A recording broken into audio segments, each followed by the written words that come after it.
When it comes to addressing the topic of why bad things happen to good people, there are many answers among the world's religions. Certainly, the Indian religions will tend to say that bad things happen because I did a bad thing, and this is my payback. When it comes to the classic religious tradition of Judaism, though, usually the reason given in the Hebrew Bible, known to Christians as the Old Testament, is that the Israelite peoples disobeyed God. We know Judaism, properly speaking, begins with the time of the legendary Moses. An Israelite religion predates him by some 500 or so years with the figure of Abraham and the first covenant.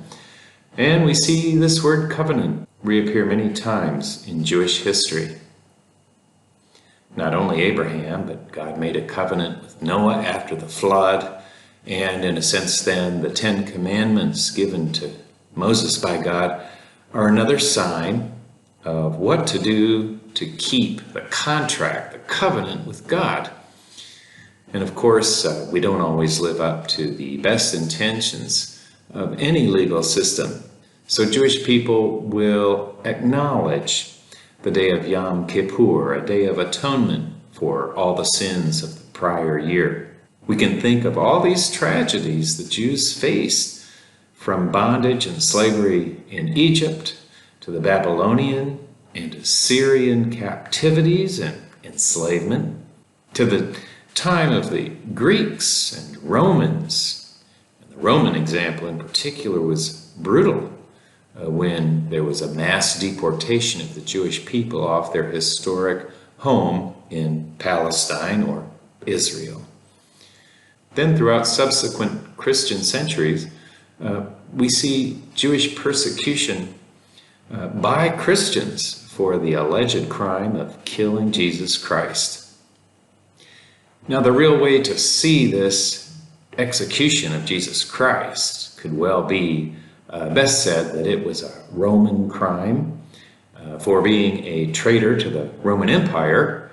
But behind the scenes in the Gospel of John, it said that the wealthy Jewish priesthood, which made its money off the temple, were concerned about the big demonstration Jesus made in the temple, saying that his God's house was not a house of money lending, but a house of prayer for all people. And so we might say it's not that the Jews killed Jesus, but that wealthy Jews tried to silence another Jewish mystical leader of poor Jewish people and a fellow who was open to the Gentiles, and hence Christianity's openness to non-Jewish people and its subsequent rise to the great numbers it has even to this day.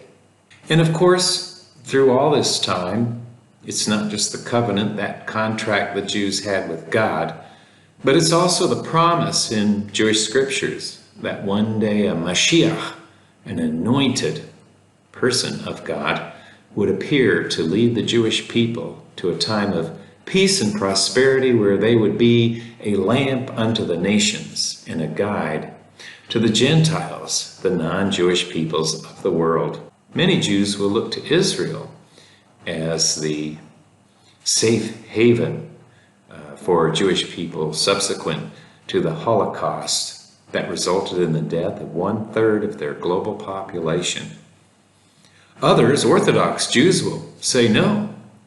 There can be no secular Jewish state.